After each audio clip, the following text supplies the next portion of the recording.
గతంలో 30,000 కోట్ల రూపాయలు 30,000 ఎకరాలని క్యాపిటల్కి అమరావతికి తీసుకున్నారు.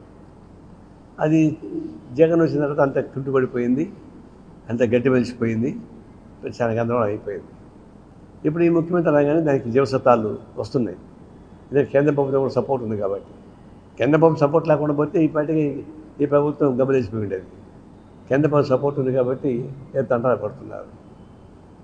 అయితే రాజధాని నిర్మాణం మొదలుపెట్టక ముందుగానే ఇంకొక 40,000 ఎకరాలని క్యాపిటల్ తీసుకుందామని చెప్పేసి ప్రతిపాదించారు. అంటే పంట పండేటువంటి భూముల్ని ఈ విధంగా చేస్తే దేశ ఆర్థిక వ్యవస్థ, ఆహార వ్యవస్థ నష్టం వస్తుంది. పైపెచ్చు అంత అవసరం లేదు, తర్వాత తెలుస్తుంది. ఇప్పుడు జనానికి ఏంటి, వీళ్ళకి వచ్చే ఫీడ్బ్యాక్ ఎట్టుందంటే గ్రామాల తండాలుగా తరలి వచ్చి అయ్యా నా భూమి తీసుకోండి అని చెప్పేసి అడుగుతున్నాను చెప్పి చెప్తా ఉన్నారు. నేను ఇప్పుడు తిరిగి వచ్చాను. నాకు వచ్చిన ఫీడ్బ్యాక్ ఏంటి, అయ్యా 30,000 ఎకరాలు తీసుకున్నారు కదా, అది గడ్డి పీకండి, పునాదులు వేయండి, అది కట్టండి, అప్పుడు విశ్వాసం వస్తుంది మాకు, అప్పుడు ఈ భూములు అవకాశం ఉంటుంది. అది గడ్డి మనిషి అట్లే ఉంటే మళ్ళీ ఇంక 40,000 ఎకరాల భూములు ఏమంటే ఇప్పటికే 5 ఏళ్ల పాటు బాధపడ్డారు భూములు ఇచ్చిన వాళ్ళు. రాత్రి మూడు కష్టపడి బాధపడ్డారు భూములు ఇచ్చిన వాళ్ళు. చాలామంది దివాలు తీశారు. అట్లాంటి పరిస్థితి మళ్ళీ మాకు రాకూడదు. గతంలో వచ్చిన 5 ఏళ్ల పాటు భూములు ఇచ్చిన వాళ్ళు ఎట్లయితే ఇబ్బంది పడ్డారో అది మళ్ళీ మాకు రాకూడదు. అప్పుడు మీరు దీన్ని కట్టండి, ముందర ఒక పరిష్కారం రానియండి, అప్పుడు రండి వాలంటీర్గా మేము కూడా ఆడుతున్నారు. వాస్తవం కదా వాళ్ళు చెప్పేది. ఎందుకంత హడావిడి ఎందుకు? లేడీకి లేచిందే పరుగన్నట్టుగా అది ఒక ప్రభుత్వం వచ్చిందో లేదో మీరు ఇచ్చిన అడిగాని హామీలు ఇచ్చారు, దాన్ని అమలు పరచుకోవడానికి కావాల్సినటువంటి వ్యవస్థలను కూడగట్టుకుంటున్నారు. ఈ ప్రపంచ బ్యాంక్ అప్పులు వాళ్ళప్పుడు ఇస్తూ ఉన్నారు. ఇప్పుడు చాలా వాగ్దానాలు అమలు చేయలేకుండా పోతారు ఆర్థిక ఇబ్బందుల వల్ల. మొన్న తల్లికి 100 మాత్రం ఒకటి ఇచ్చినారు, అది ఒకటి చేసి మొత్తం అయిపోయింది అనుకుంటున్నారు. కానీ ఇంకా చాలా హామీలు ఉన్నాయి.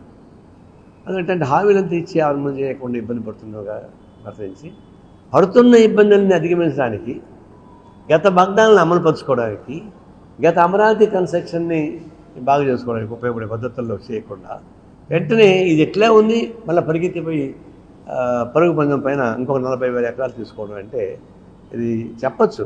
అంతర్జాతీయ విమానాశ్రయం వస్తుంది ఇంకొకటి అని చెప్పచ్చు, తప్పేం లేదు, వస్తే మంచిదే. గన్నవరం విమానాశ్రయం చిన్నది, అది సరిపోదు. ఇంటర్నేషనల్ ఎయిర్పోర్ట్ కావాలంటే గన్నవరం ఎయిర్పోర్ట్ సరిపోదు, మాట వాస్తవమే. కానీ ఎంత హడావుడిగా చేయడం అనేది ప్రజానీకానికి ఎట్లా నమ్మిస్తాం? వాళ్ళు కాన్ఫిడెన్స్ ఎట్లా క్రియేట్ చేస్తాం? కాన్ఫిడెన్స్ క్రియేట్ చేయకుండా ప్రతిపాదన పెడితే వాళ్ళు కొంతమంది వ్యతిరేకిస్తారు అనుకోండి, వ్యతిరేకిస్తే దానిపైన ఘర్షణ. ఈనామస్గా శాంతియుతంగా నిర్మాణం జరగాల్సింది ఎదురు గుర్తించుకుంటూ ఏర్పాటు చేయడం అనేది అది కరెక్ట్ కాదు.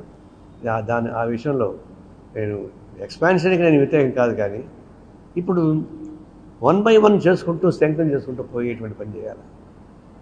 అది చేయకుండా మొదటి నుంచి ప్రారంభించకుండా మళ్ళీ ఇంకో 40,000 ఎకరాలకు పోతున్నాడు.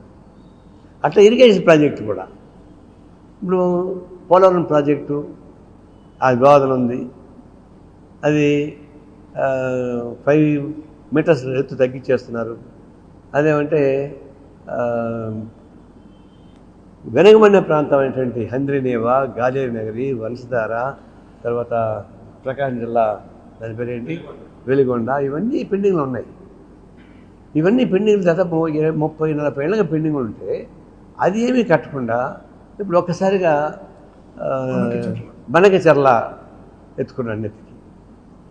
80,000 కోట్ల రూపాయల బడ్జెట్ అంటున్నారు. 80,000 కోట్లు కావచ్చు, 2 లక్షల కోట్లు కావచ్చు, అది మామూలే. అయితే బనకచెర్ల ప్రారంభించడానికి ఉపయోగపడేటువంటి ప్రయత్నం మీరు చేస్తే పెండింగ్ ప్రాజెక్టులు మొత్తం ఆగిపోతాయి. పెండింగ్ ప్రాజెక్టులు ఆగిపోతే వెనకబడిన ప్రాంతాలకు నష్టం జరుగుతుంది. ఇదేమో సాధ్యం కాదు, ఎందుకంటే 2 రాష్ట్రాల మధ్య తగ్గు ఉంది, అది పరిష్కారం చేసుకోవాలి. కేంద్ర ప్రభుత్వం సపోర్ట్ ఉంది, చేసుకోవచ్చు, తప్పేం లేదు. కానీ ఈ అలివిగాని ప్రాజెక్ట్ ఇది కూడా కానీ ఆయనకి సాధ్యం అసాధ్యాన్ని సాధ్యం చేసే కెపాసిటీ చంద్రబాబు నాయుడుకు ఉంటే నాకే సంతోషమే, నేను కూడా చేస్తాను. కానీ ముందర ఫస్ట్ ప్రయారిటీ ఏంటి? ప్రాధాన్యత ఏంటి? ఏదైతే కరువు ప్రాంతాల్లో ఉన్న పెండింగ్ ప్రాజెక్టు 30-40 ఏళ్ళకి పెండింగ్లో ఉంటే దాన్ని పూర్తి చేయకుండా, దాన్ని జొలిపోకుండా కేంద్ర ప్రభుత్వం మీ సహకారం ఉంది. ఫారెస్ట్ ల్యాండ్ని రియలైజ్ చేసుకోవాలా, గాలేరు నగరి ప్రాజెక్టుకి నగరి ఫారెస్ట్లో కావాల పర్మిషన్ తీసుకోవాలా, కేంద్ర ప్రభుత్వం ఇవ్వగలదు. అవన్నీ చేయడం ఇది మనకి సరైన మొదలుపెట్టాడు. మనకి సరైన మొదలుపెట్టి ఆ 2 రాష్ట్రాల్లో తగు వచ్చేస్తాం. నిజమే, ఒక ఆర్గ్యుమెంట్ కరెక్టే. సముద్రం పోయే నీళ్లు ఎందుకు పోవాలా? 2 రాష్ట్రాలు సముద్రం నీళ్ళు పంచుకోవచ్చు కదా అని చంద్రబాబు నాయుడు చెప్పాడు. కరెక్టే. కానీ ఎప్పుడు చెప్పుండాలి అది? మొట్టమొదటేమో మనకి సరే పెద్ద పవర్ పాయింట్స్ ఇచ్చి చెప్పేశాడు.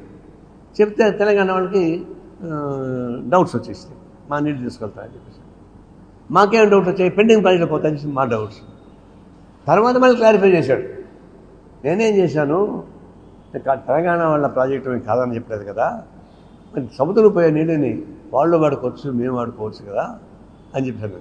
నిజమే, అది ముందే చెప్పుండి ఆ ప్రకారం తెలంగాణ ముఖ్యమంత్రితో మాట్లాడి ఆ ప్రకారం కేంద్ర ప్రభుత్వం మాట్లాడి చేసి ఉంటే బాగానే ఉండేది.